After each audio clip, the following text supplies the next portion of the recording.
Let's talk about pandemics.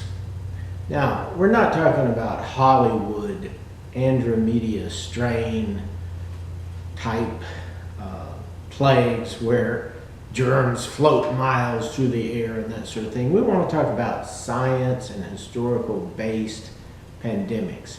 And we're not talking about the annual flu. We're talking about here a butt-kicking, sugar hit the fan pandemic. End of the world as you know it. Now, has this happened before? Well, let me list 10 major pandemics that have taken place in the past. One is the HIV/AIDS pandemic, which peaked in the years 2005 and 2012. The death toll was 36 million people. Second was the flu pandemic of 1968. Death toll, 1 million. In Hong Kong alone, 500,000 people, 15% of its population died.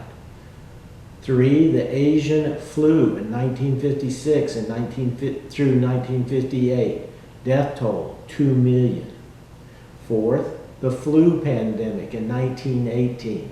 The death toll is believed to be 20 to 50 million people.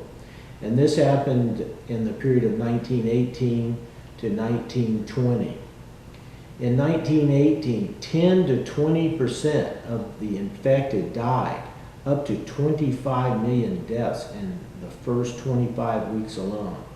And one of the unique things about this is usually with most diseases, juveniles and elderly are the most prone to be stricken and die. But here, hardy and healthy young adults died first. Fifth, the sixth cholera pandemic from 1910 to 1911. Death toll, 800,000. Sixth, the flu pandemic during the period of 1889 to 1890. Death toll, 1 million people. Seven, the third cholera pandemic in the years 1852 to 1860. Death toll, 1 million. Eight, the Black Death during the period of 1346 to 1356. The death toll was believed to be between 75 and 200 million people. On average, 25% of all the people in Europe died. And in some areas, it was literally a death zone, a death cell. Nobody was there. 9 was the plague of Justinian, with the death toll of 25 million. This was the period 541 to 542. One half of Europe died. It is believed by bubonic plague. And 10, the Antonine plague in 165 AD. Death toll, 5 million people. Cause unknown, but it's believed it was smallpox or measles, and it decimated the Roman army. Now, in normal times, there's a number of ways that you can protect yourself from illness and diseases. And I go into great detail in this in the video Preparedness Hygiene. But we're talking about butt-kicking, sugar hit a fan pandemic here. So one of the major strategies would be that in the 1800s and 1900s, during the plagues, during those periods, one of the most effective medical and public health strategy was what was called quarantine. Those that were sick were restricted to their homes. And public gatherings such as school and sports events were canceled. Now, the reverse of that in a major pandemic would be self-quarantine. Go home, close the door, don't come out till the pandemic is over. Now, how long could that be? Well, it could be 3 weeks, 3 months, 3 years. But you need to have food and water to last the duration Now, when I said close the door at your home, in my cabin out in the woods, there are neighbors, but everyone has some acreage. So you could probably just restrict yourself to your property. An example of this would be during the 1800s, there was an outbreak of the Black Plague in a city in England called Eyam, and the entire town was quarantined, and the surrounding villages that wanted to help would go to a stone boulder outside of the city and leave food supplies there and medical supplies of that time, and then they would leave so that they would not make contact with the people from Eyam. And the people from Eyam would go out to this boulder and collect the supplies. So similar, that's what one would have to do with self-quarantine. Have the necessary food and water sources and supplies to last the duration of the pandemic. Now, let's say you're in a situation where you have to venture outside of your home or property, perhaps to gather supplies.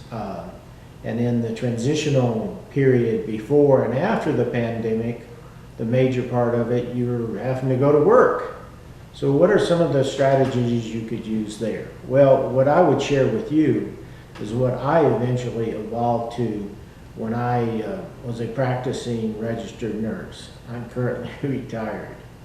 But what I learned was when I got home, I took my shoes off outside the house and just left them on the porch.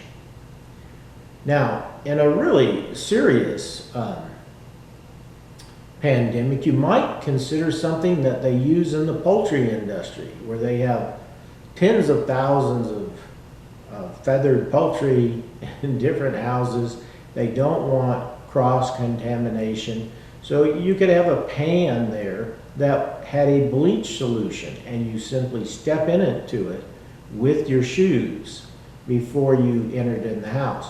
Now, on a home basis, what I would suggest if things were that severe is step in the bleach solution and then take your shoes off. Then you go in the house, and whatever laundry facilities you have, hopefully you still have washer and dryer facilities, you strip down buck naked. And I mean buck naked. Socks, underclothes, in the case of nursing, your scrub top and bottom, and you throw it in the washer, you put lots of soap in there, and you start the cycle. And then you immediately do not stop for snacks, do not stop to watch TV, do not stop to sit down. Immediately go to the shower and take a good, thorough shower. And then, of course, you put clean clothing on. This cut down immensely on bringing any germs home.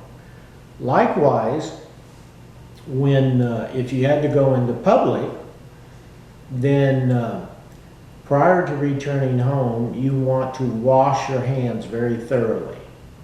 And also you want to get into the habit of never taking your hands and touching anything above your shoulder. Now, you might say, well, that might be difficult to do. And a matter of fact, there's a little exercise you could do is try not to touch your face with your hands for the next hour. And you'll find it very difficult not to, until you've been nursing and you've got a serious case of pink eye or sinusitis, and then suddenly you learn you can go 12, 16, 20 hours never taking your hands and touching your face.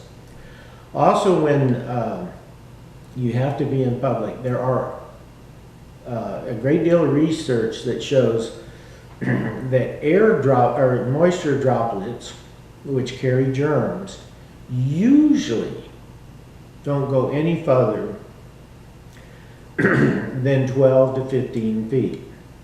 So if you can stay 12 to 15 feet away from other people, it's very advantageous. Now, let's take it to the extreme. It has been known that when people cough, germs can go 25 feet. So if need be, stay 25 feet away from other people. Now, there are some personal protection equipment that's very inexpensive that you could also use. One is a simple ear loop mask, sometimes referred to as a surgical mask.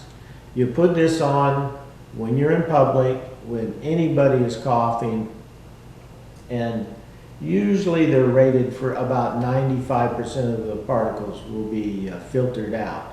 So very advantageous in not getting infected by moist droplets.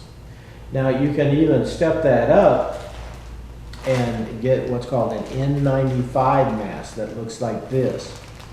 Now, one caution, if you buy these at the local hardware store, because these are often used for people that do painting, or they're vacuuming up, they're working in very dusty areas, make sure that it says N95.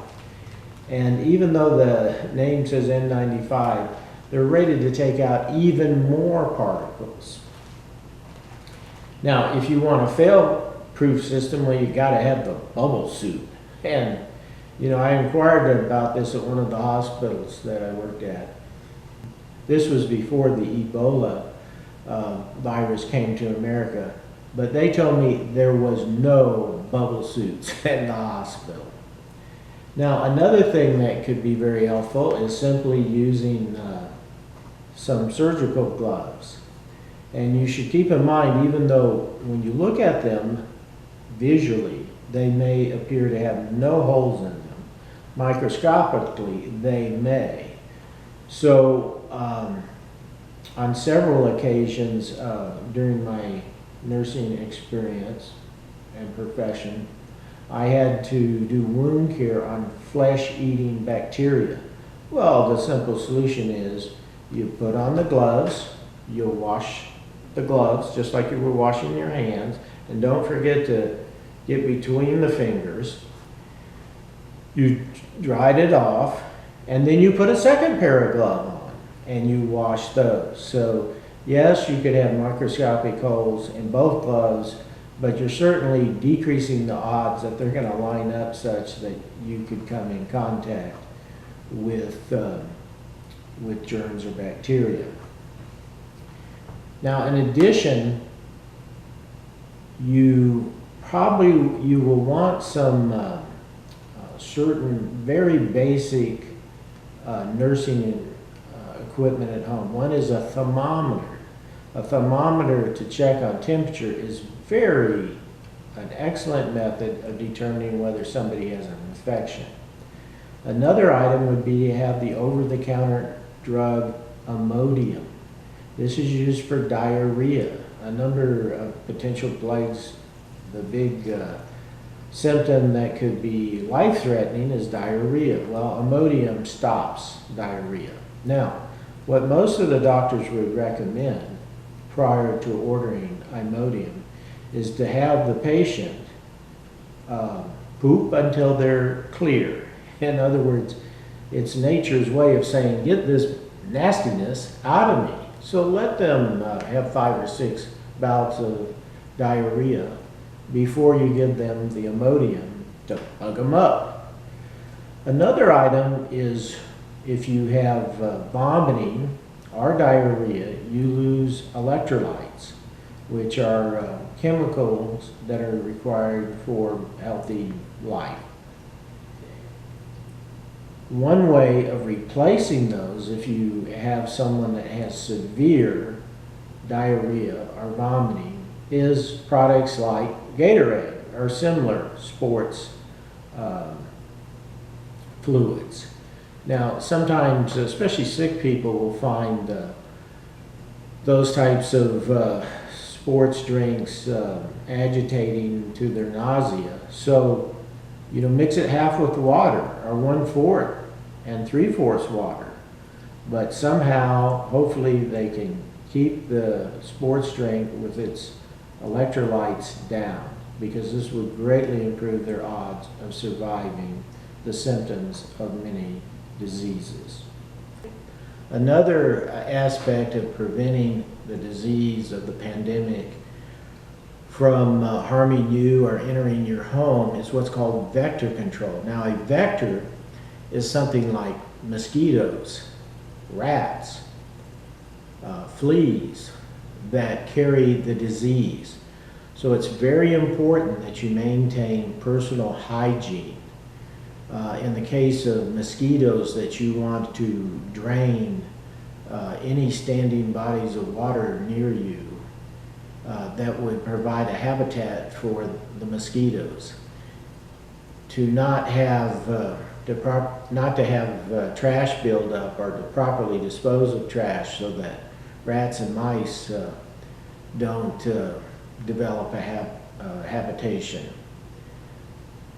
So these are some key areas where it's important to maintain your personal hygiene and break the link of the vectors carrying the disease into your home. So there's just a few suggestions on how to survive a pandemic. Be prepared.